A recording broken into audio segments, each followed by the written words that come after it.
une action dans le cadre de la journée internationale sans viande. Par hasard, si vous êtes devant KFC. Alors c'est pas un hasard du tout parce que c'est un symbole d'élevage en batterie épouvantable. Étant donné qu'ils sont spécialisés dans le poulet, il faut savoir que quand même la poule est l'animal qui souffre le plus. Le cri d'alarme, c'est les animaux souffrent et on n'aime pas ça. Tu ne les vois pas souffrir, tu les as dans ton assiette, ils sont déjà morts depuis longtemps.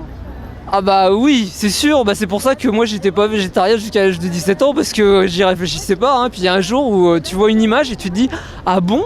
Tu dis aux gens qui aiment la viande en fin de compte parce qu'ils ont le droit d'aimer la viande. Tout à fait, et moi-même j'ai aussi mangé de la viande. Je ne suis pas née végétarienne et j'ai mangé de la viande, mais quand j'ai su que c'était pas bon du tout pour ma santé, que je participais aussi à Affamés le tiers-monde, que l'élevage intensif qui représente plus de 90% des animaux de boucherie est la seconde source de pollution après les industries et les voitures, tout ça, ça donne à réfléchir. Vous aussi, vous êtes un cochon élevé en batterie?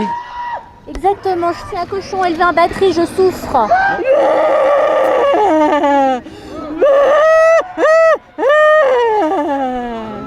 J'ai reproduit le cri le bêlement que j'ai entendu dans un camion de long transport d'une vidéo de la PMF qui râlait d'une façon désespérée et atroce.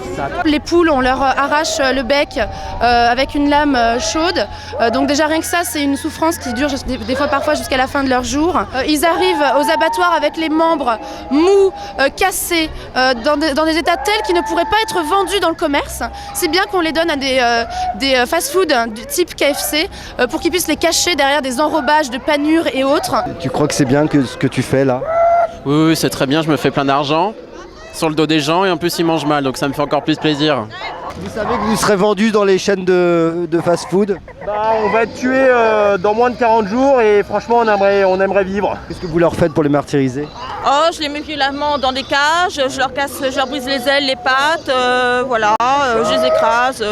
Bon, de toute façon, ils vont être bouffés. On les dépece complètement conscients et donc après ça arrive dans votre assiette et vous mangez de la viande de mauvaise qualité parce qu'elle est complètement stressée.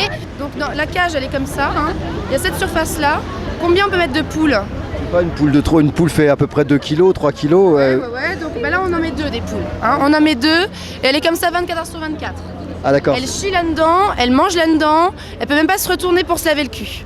Du point de vue éthique et moral, on n'a pas besoin de manger les animaux, il existe tous les végétaux. Et avec tous les problèmes sanitaires que nous avons, la fièvre aviaire, la fièvre afteuse, la vache folle, le saumon qui est cancérigène, je pense que si les gens ne se posent pas un minimum de questions sur ce qu'ils mangent, il ne faudra pas qu'ils viennent se plaindre plus tard des méfaits qu'ils auront sur la santé.